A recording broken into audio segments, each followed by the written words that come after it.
नमस्कार दोस्तों, स्वागत है आपका आज के इस न्यू सेशन में। तो आज हम बात करने वाले हैं अपने यूपी टेट के 2015 के पेपर के बारे में, जो कि आपका 2 फरवरी 2016 को कंडक्ट किया गया था। और इसमें हम बात करेंगे आपके एनवायरमेंटल स्टडी के 30 जो क्वेश्चन आते हैं उनके बारे में। तो हम यहाँ पर आज ईवीएस को डिस्कस करने वाले हैं, जो कि आपके आने वाले यूपी टेट के एग्ज़ाम से बहुत ही ज़्यादा इम्पोर्टेंट हो जाते हैं। तो बात करते हैं अपने पहले क्वेश्चन की। तो हमारा पहला क्वेश्चन इन्होंने दे रखा है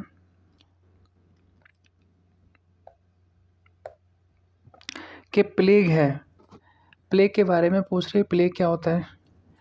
ऑप्शन नंबर ए है विषाणु जनित बीमारी, ऑप्शन नंबर बी है कवक जनित बीमारी, ऑप्शन नंबर सी है जीवाणु जनित बीमारी, या फिर खनिज जनित बीमारी। तो इसका आंसर हो जाएगा आपका ऑप्शन नंबर सी। तो प्लेग क्या होता है आपका जीवाणु जनित बीमारी। प्लेग एक जीवाणु जनित बीमारी है। यह एक संक्रमण रोग है जो पास्टोरेला पेस्टिस नामक जीवाणु के कारण फैलता है। इसमें मानव का फेफड़ा प्रभावित होता है। ठीक है। चूहा रोग प्लेग का भाग होता है। इसका अन्य नाम ब्लैक डेथ, ताउन, पेस्ट भी है। आदमी को यह रोग प्रत्यक्ष संसर्ग अथवा पिस्सुदंश से लगता है। यह तीव्र गति से बढ़ता है। यह कभी कभी न्यूमोनिया का रूप धारण करता है। बात करेंगे अपने क्वेश्चन नंबर 2 की। क्वेश्चन नंबर 2 हमारा बोल रहा है गैसीय अपशिष्ट है। गैसीय अपशिष्ट यानी वेस्टेज की बात कर रहे हैं। सब्जी एवं फलों के छिलके, घरों की नालियों का गंदा पानी, खेत खलिहानों से निकलने वाला कचरा, या फिर लकड़ी या कोयलों से जलने वाला धुआं। तो ऑप्शन नंबर डी इसका आंसर हो जाएगा। गैसीय अपशिष्ट वे पदार्थ होते हैं जो किसी अन्य पदार्थ के अपशिष्ट होते हैं तथा गैसीय रूप में होते हैं, तथा इससे पर्यावरण में प्रदूषण होता है, जो मुख्यतः वायु प्रदूषण का कारण बनते हैं। ठीक है। जैसे यहाँ पे इन्होंने दे रखा है लकड़ी कोयले से जलने वाला धुआं, औद्योगिक क्षेत्रों की चिमनियों का धुआं, जंगलों में लगने वाली आग से निकलने वाला धुआं आदि। बात करेंगे क्वेश्चन नंबर 3 की। निम्नलिखित में से कौन से पौधे दूर दूर प्रसारित होंगे, यानी कि दूर दूर एक दूसरे से दूर दूर लगेंगे। बीजाणु द्वारा प्रकीर्णित पौधे, बीज द्वारा प्रकीर्णित पौधे, फल द्वारा प्रकीर्णित पौधे, या फिर कायिक जनन द्वारा वितरित। तो इसका आंसर होगा ऑप्शन नंबर सी, फल द्वारा प्रकीर्णित पौधे। फल द्वारा प्रकीर्णित पौधे दूर दूर प्रसारित होते हैं। बात करेंगे आज की क्वेश्चन नंबर 4 की। कह रहा है कि जब एक जीव लाभ लेता है बगैर दूसरे सहवासी जीव को प्रभावित किए तो कहलाता है परजीवी, सहभोजी, मृतोपजीवी, या फिर सहजीवी। तो इसका होगा सहभोजी। सहभागिता या सहभोजी यह दो विशिष्ट जीव जातियों के बीच एक ऐसी अंतःक्रिया होती है जिसमें एक जंतु को तो इस संबंध से लाभ होता है किंतु दूसरे जंतु को कोई हानि नहीं होती है। अर्थात गैस्ट्रोपेडा कवच के में केकड़ा रहता है और कवच के ऊपर समुद्री एनीमोन चिपकी रहती है। इसी प्रकार शार्क से पेट्रोमाइजोन चिपकी रहती है। हेलो से समुद्री वर्निकल चिपके रहते हैं। बात करेंगे क्वेश्चन नंबर 5 की। जब मोर सांप को खाता है, सांप कीड़ों को खाता है और कीड़े पौधों को खाते हैं, तो मोर का पोषण तल है। तो मोर का पोषण तल हो जाएगा सीड्स। प्राथमिक उपभोक्ता, अंतिम अपघटक, प्राथमिक अपघटक या खाद्य पिरामिड के सीड्स पर। ठीक है। खाद्य पिरामिड के कहाँ होगा, सीड्स पर होगा। अब यहाँ पे इन्होंने बता भी रखा है। सबसे पहले आपके पौधे आएंगे, उत्पादक, फिर पौधों को खाने वाले कीड़े, फिर सांप आएगा, फिर मोर आएगा। ठीक है, यहाँ पे पहले प्रोड्यूसर आए गए। ठीक है, फिर ये आपके प्राथमिक उपभोक्ता आ गए, फिर ये दिक्कत आ गए, फिर ये सीड्स आ गए। तो मोर क्या होता है आपकी खाद्य श्रृंखला पिरामिड में, कहाँ पे होता है? सीड्स में होता है। बात करेंगे क्वेश्चन नंबर 6 की। बोल रहा कि निम्न में से कौन सा कायांतरित शैल का उदाहरण है? बलुआ पत्थर, ग्रेनाइट, संगमरमर या फिर चूना पत्थर। तो ऑप्शन नंबर सी। जब ज्वालामुखी क्रिया के फलस्वरूप तत्व मैग्मा बाहर निकालता है तो मैग्मा के संपर्क क्षेत्र की चट्टानें रूपांतरित हो जाती हैं। इस प्रकार के रूपांतरण के कारण चूना पत्थर संगमरमर में परिवर्तित हो जाता है। चूना पत्थर अपसादी तलछटी परतदार चट्टानों का उदाहरण है। संगमरमर जिसका रूपांतरित रूप है। ठीक है, बात करेंगे क्वेश्चन नंबर 7 की। महासागरों में निम्न में से कौन सा लवण सर्वाधिक मात्रा में पाया जाता है? तो NaCl, नमक पाई जाती है सबसे ज़्यादा। तो ऑप्शन नंबर डी इसका आंसर हो जाएगा। महासागरों में सोडियम क्लोराइड NaCl लवण सर्वाधिक मात्रा में पाया जाता है। ठीक है, और ये NaCl जो है एक रेशियो में जो है आपका अनुपात में होता है, आयनन को प्रदर्शित करता है। बात करेंगे क्वेश्चन नंबर 8 की। राज्यसभा में होने वाली सभाओं की अध्यक्षता कौन करता है? तो राज्यसभा में जितनी भी सभाएं होती हैं उनकी अध्यक्षता करता है आपके उपराष्ट्रपति जी। तो राज्यसभा भारतीय लोकतंत्र की ऊपरी प्रतिनिधि सभा है जिसमें 250 सदस्य होते हैं और जिसमें 12 सदस्य भारत के राष्ट्रपति के द्वारा नामांकित होते हैं, यानी कि मनोनीत होते हैं, तथा अन्य 238 सदस्यों का चुनाव होता है। और ये जो है राज्यसभा में जो सदस्य होते हैं वो 6 वर्ष के लिए चुने जाते हैं, जिनमें से 1/3 सदस्य 2 साल में सेवानिवृत्त होते हैं। भारत के उपराष्ट्रपति राज्यसभा के पदेन सभापति होते हैं। सभापति का कार्यकाल 5 वर्ष का होता है। उसका चुनाव अप्रत्यक्ष निर्वाचन द्वारा किया जाता है, जिसमें दोनों सदन के सदस्य हिस्सा लेते हैं, यानी कि लोकसभा के भी और राज्यसभा के भी। बात करेंगे क्वेश्चन नंबर 9 की। कह रहा है निम्न में से किस मिट्टी का विस्तार भारत के सर्वाधिक क्षेत्र पर है? तो भारत के सर्वाधिक क्षेत्र पर जो है जलोढ़ मिट्टी का विस्तार है। भारत के सर्वाधिक क्षेत्र पर जलोढ़ मिट्टी का विस्तार है। भारत के भूभाग के लगभग 40 से 45 परसेंट भाग पर जलोढ़ मिट्टी पाई जाती है।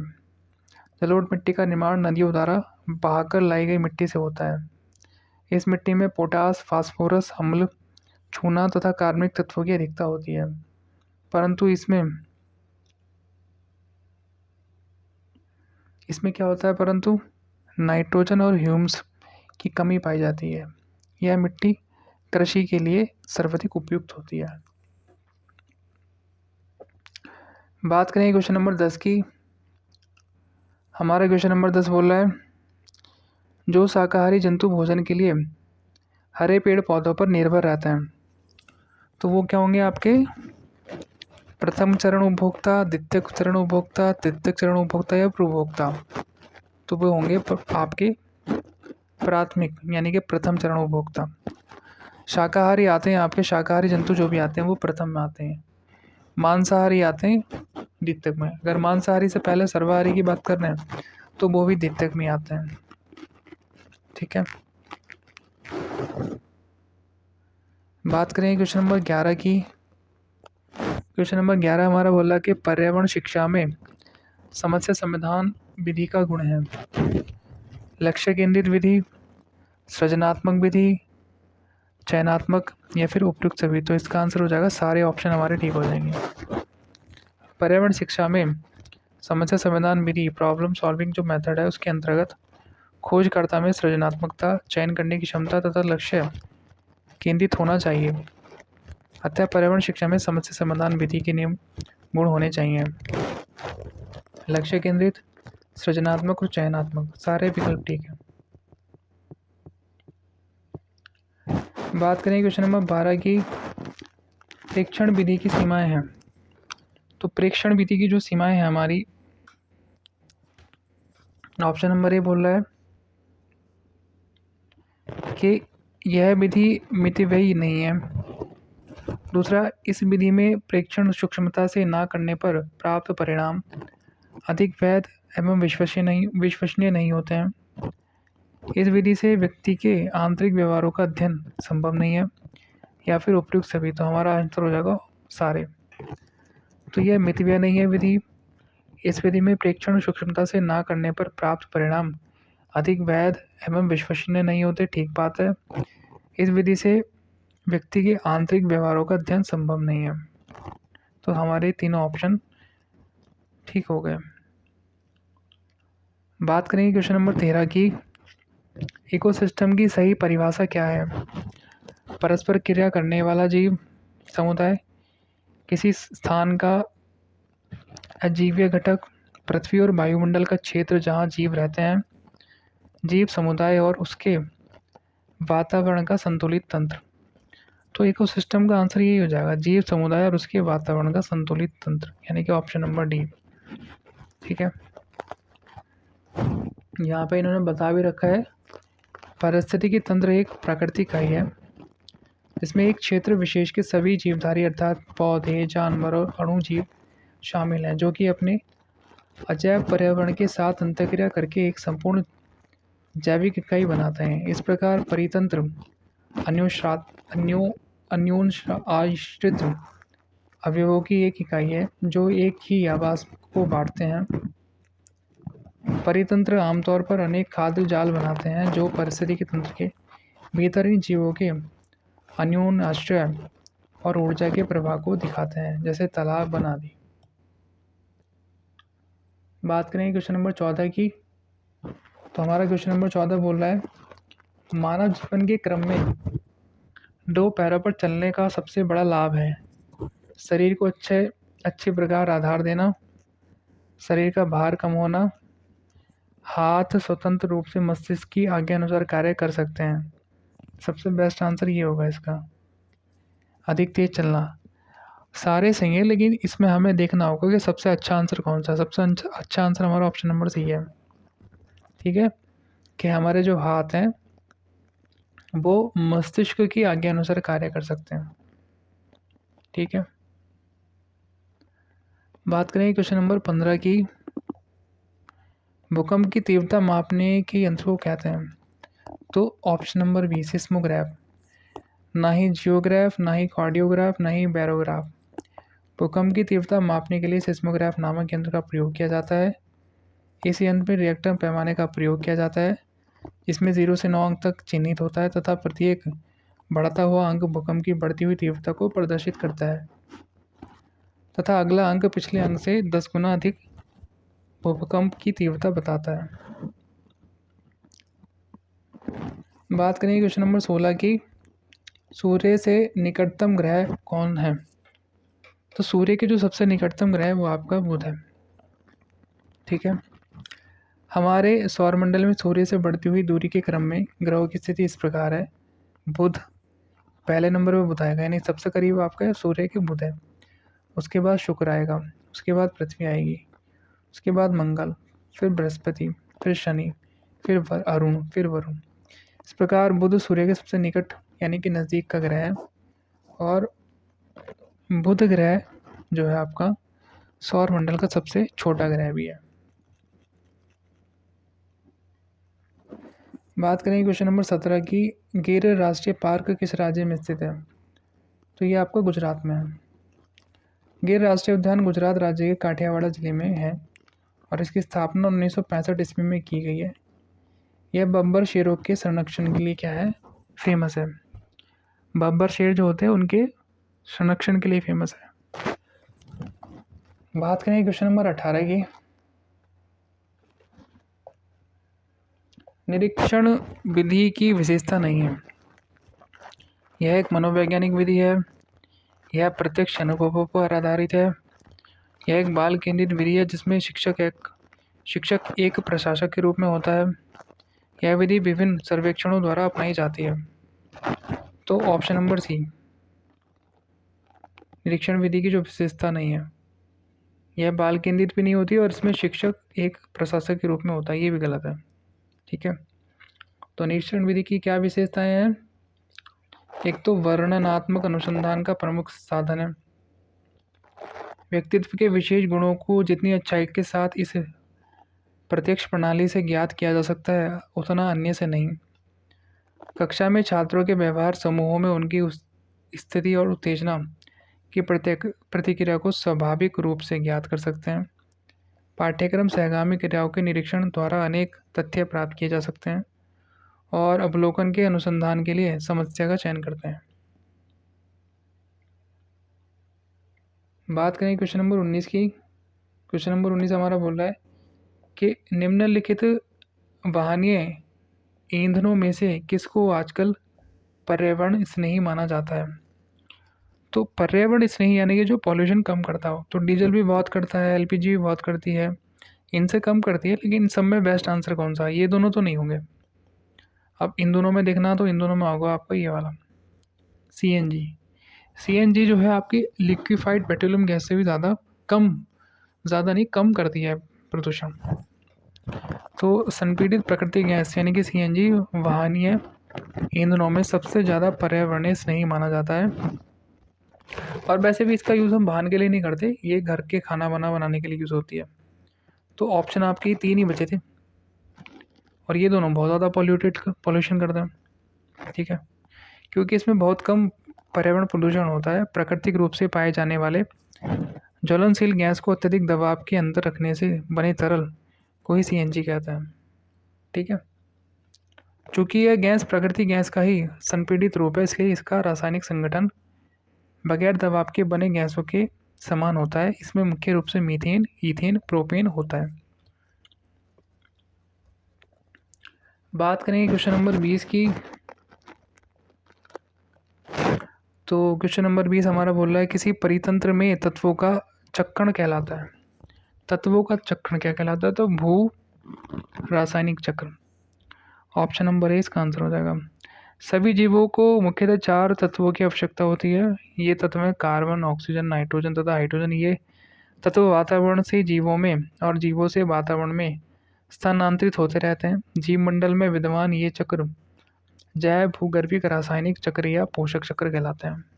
ऑप्शन नंबर इसका ठीक आंसर बन जाएगा। चिपको आंदोलन के प्रणेता कौन थे? तो सिंपल सा आंसर है, चिपको आंदोलन के जो प्रणेता थे वो थे Sundarlal Bahuguna. Option number B. तो यहाँ बता भी रखा है, चिपको आंदोलन के प्रणेता सुंदरलाल बहुगुणा जी थे। यह आंदोलन वृक्षों को काटने के विरोध में वर्ष 1973 में वर्तमान उत्तराखंड राज्य से प्रारंभ किया गया था। इस आंदोलन में जिस पेड़ को काटा जाता था, लोग उस पेड़ से चिपक जाते थे और इस तरह से पेड़ों की रक्षा का आंदोलन शुरू हुआ था। बात करेंगे आज की क्वेश्चन नंबर 22 की। इंसुलिन की रासायनिक प्रकृति है प्रोटीन, हाइड्रोजन, वसा या फिर विटामिन। तो ये प्रोटीन होता है। प्राकृतिक जो नेचुरल जो केमिकल फॉर्मेशन है इंसुलिन की, वो क्या है आपकी प्रोटीन की है। तो ये बता रहे सेंगर ने पहल गाय के इंसुलिन के अणु की रचना का पता लगाकर सिद्ध किया था कि यह एक पॉलीपेप्टाइड होता है। इसके लिए इन्हें 1958 में नोबेल पुरस्कार मिला। इंसुलिन की वह प्रथम प्रोटीन है। इंसुलिन ही वह प्रथम प्रोटीन है जिसका आधुनिक वैज्ञानिक प्रयोगशाला में संश्लेषण करने में सफल हुए। मानव इंसुलिन का सन 1965 में सान ने संश्लेषण किया। ठीक है, बात करें क्वेश्चन नंबर 23 की। हमारा क्वेश्चन नंबर 23 बोल रहा है पौधों में अर्धसूत्री विभाजन होता है मूल शीट्स में, परागकणों में, तनों में या फिर परागकोश में। तो ऑप्शन नंबर डी परागकोश में। तो पौधों में अर्धसूत्री विभाजन परागकोश में होता है। यह जहाँ परागकण की क्रिया द्वारा निषेचन की क्रिया संपन्न होती है। वास्तव में अर्धसूत्रण एक विशेष प्रकार का कोशिका विभाजन है जो यूकैरियोट प्राणियों में लैंगिक जनन के लिए आवश्यक है। अर्धसूत्रण द्वारा युग्मक कोशिकाएं पैदा होती हैं। सभी जंतुओं तथा भूमि पर उगने वाले पौधों समेत अधिकांश जीवधारियों में युग्मकों को अंडा कोशिका तथा शुक्राणु कोशिका कहते हैं। बात करें क्वेश्चन नंबर 24 की।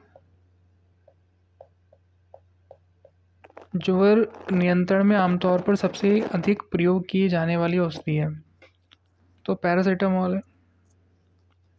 ज्वर नियंत्रण में आमतौर पर सबसे अधिक प्रयोग की जाने वाली औषधि पैरासीटामोल होती है। Question number 25। जैविक समुदाय में प्राथमिक उपभोक्ता है, शाकाहारी होता है, कई बार पढ़ चुके हैं। तो प्राथमिक उपभोक्ता आपके शाकाहारी, मांसाहारी द्वितीयक, फिर अपघटक आते हैं जो डिकम्पोज करते हैं। इस प्रकार जैविक समुदाय में प्रथम उपभोक्ता शाकाहारी होता है। बात करें क्वेश्चन नंबर 26 की। दही निर्माण हेतु कौन सूक्ष्मजीवी उत्तरदायी है, तो लैक्टोबैसिलस, यानी कि ऑप्शन नंबर डी। दूध से दही निर्माण की क्रिया में सूक्ष्मजीवी लैक्टोबैसिलस उत्तरदायी होता है।